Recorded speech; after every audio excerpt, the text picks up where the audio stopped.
Hi friends, NSN job വേൾഡിന്റെ ഏറ്റവും പുതിയ വീഡിയോയിലേക്ക് ഏവർക്കും സ്വാഗതം. ഇന്ന് ഈ വീഡിയോയിൽ പരാമർശിക്കുന്നത് government of India ministry of home അഫയേഴ്സിന്റെ അണ്ടറിലുള്ള ഇന്റലിജൻസ് ബ്യൂറോയിൽ assistant central intelligence officer grade 2 executive examination 2025 notification പുറപ്പെടുവിച്ചിട്ടുണ്ട്. ഓൺലൈനായിട്ടാണ് അപേക്ഷിക്കേണ്ടത്. 3717 ഒഴിവുകളാണുള്ളത്.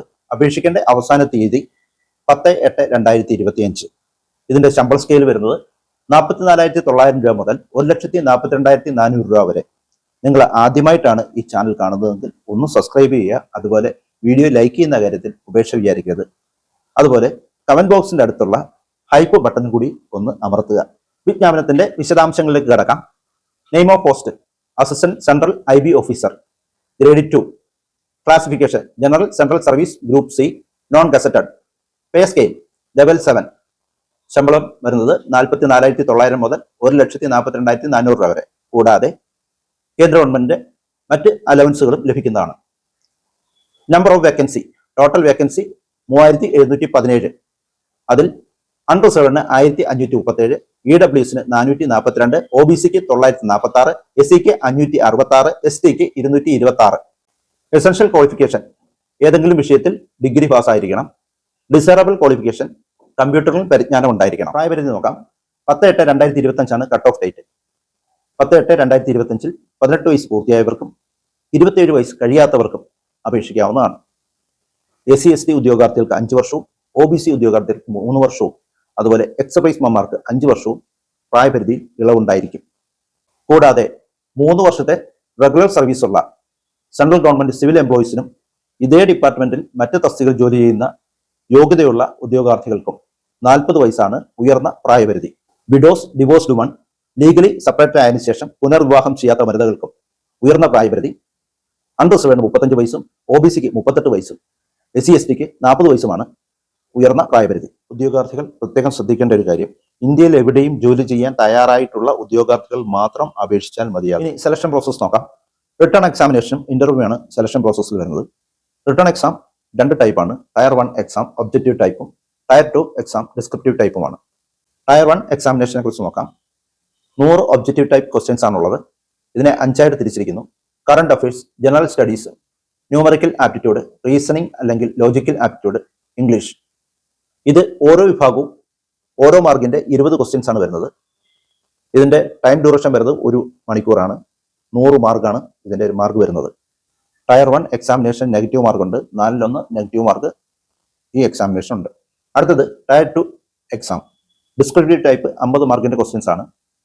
20 മാർക്കിന്റെ എസ്എ, 10 മാർക്കിന്റെ ഇംഗ്ലീഷ് കോംപ്രിഹെൻഷൻ, 20 മാർക്കിന്റെ ലോങ് ആൻസർ ടൈപ്പ് ക്വസ്റ്റ്യൻസ്. അതിന്റെ syllabus current affairs, economics, socio political issues etcetera. ഇതിന് ടൈം വരുന്നത് 1 മണിക്കൂറാണ്. Total mark 50. അടുത്തത് ടയർ 2 ഇന്റർവ്യൂ ആണ്. അതിന്റെ മാർക്ക് വരുന്നത് 100 മാർക്കാണ് ടോട്ടൽ മാർക്ക്. കേരളത്തിലെ എക്സാം സെന്ററുകൾ നോക്കാം. 7 സെന്ററുകളാണ് വരുന്നത്. എറണാകുളം, കണ്ണൂർ, കൊല്ലം, കോട്ടയം, കോഴിക്കോട്, തിരുവനന്തപുരം, തൃശൂർ. ടയർ 1 എക്സാമിനേഷൻ പാസ്സായവർക്ക് മാത്രമേ ടയർ 2 എക്സാമിനേഷനിൽ പങ്കെടുക്കാൻ സാധിക്കുകയുള്ളൂ. ടയർ 1 എക്സാമിനേഷന് അൺറിസർവ്ഡിന് 35 മാർക്കും OBCക്ക് 34 മാർക്കും SC/STക്ക് 33 മാർക്കും EWSന് 35 മാർക്കും ഉണ്ടായിരിക്കണം. എക്സർവീസ്മാർക്ക് അവരവരുടെ കാറ്റഗറിയിൽപ്പെട്ട മാർക്ക് ഉണ്ടായിരിക്കേണ്ടതാണ്. ടയർ 2 എക്സാമിനേഷന് 50-ൽ 17 മാർക്ക്, അതായത് 33% മാർക്കെങ്കിലും ഉണ്ടായിരിക്കണം. ടയർ 2 പാസ്സാവുന്നവർക്ക് ഇന്റർവ്യൂ ഉണ്ടായിരിക്കും. ഫൈനൽ ഇന്റർവ്യൂ പാസ്സാവുന്നവർക്ക് ക്യാരക്ടർ ആൻഡ് ആന്റിസിഡന്റ് വെരിഫിക്കേഷനും മെഡിക്കൽ എക്സാമിനേഷനും ഉണ്ടായിരിക്കും. ആപ്ലിക്കേഷൻ സബ്മിറ്റ് ചെയ്യേണ്ട ഡേറ്റ് 19/7/2025 മുതൽ 10/8/2025 വരെ, അതായത് last date 10/8/2025. Payment of fee application fee submit ചെയ്യേണ്ട അവസാന തീയതി 12/8/2025.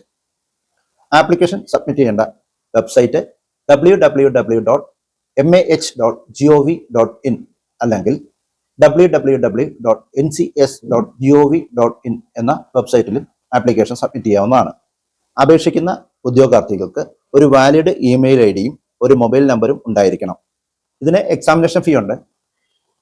അൺറിസർവ്ഡ് EWS OBC ഉദ്യോഗാർത്ഥികളിലെ മെയിൽ കാൻഡിഡേറ്റ്സിന്, അതായത് മെയിൽ ഉദ്യോഗാർത്ഥികൾക്ക് എക്സാമിനേഷൻ ഫീ ആയിട്ട് 100 രൂപയും റിക്രൂട്ട്മെന്റ് പ്രോസസിംഗ് ചാർജ് ആയിട്ട് 550 രൂപയും ചേർത്ത് 650 രൂപയാണ് ആപ്ലിക്കേഷൻ ഫീ ആയിട്ട് വരുന്നത്. ഇത് ഓൺലൈനായിട്ടാണ് അടയ്ക്കേണ്ടത്. SBIയുടെ പോർട്ടലിലാണ് ആപ്ലിക്കേഷൻ ഫീ സബ്മിറ്റ് ചെയ്യേണ്ടത്. SC/ST വിഭാഗത്തിൽപ്പെട്ട ഉദ്യോഗാർത്ഥികൾക്കും എക്സ് സർവീസ്മാൻമാർക്കും അതുപോലെ വനിതകൾക്കും എക്സാമിനേഷൻ ഫീ അതായത് 100 രൂപ അടയ്ക്കേണ്ടതില്ല. എന്നാൽ റിക്രൂട്ട്മെന്റ് പ്രോസസ്സിംഗ് ചാർജായ 550 രൂപ അടയ്ക്കേണ്ടതാണ്. ആപ്ലിക്കേഷൻ സമർപ്പിക്കേണ്ട അവസാന തീയതി 10/8/2025 ആണ്. ആപ്ലിക്കേഷൻ ഫീ സമർപ്പിക്കേണ്ട അവസാന തീയതി 12/8/2025 ആണ്. ഇത്രയുമാണ് ഈ വിജ്ഞാപനത്തിനെ കുറിച്ച് പരാമർശിക്കാനുള്ളത്. എല്ലാ ഉദ്യോഗാർത്ഥികളും നോട്ടിഫിക്കേഷൻ കൃത്യമായി വായിച്ചു നോക്കിയതിനു ശേഷം മാത്രം അപേക്ഷ സമർപ്പിക്കുക. എല്ലാവർക്കും നല്ല ജോലി ആശംസിച്ചുകൊണ്ട് ഈ വീഡിയോ ഇവിടെ വൈൻഡപ്പ് ചെയ്യുന്നു. മറ്റൊരു വീഡിയോ കാണുന്നതുവരെ എല്ലാവർക്കും നന്ദി, നമസ്കാരം.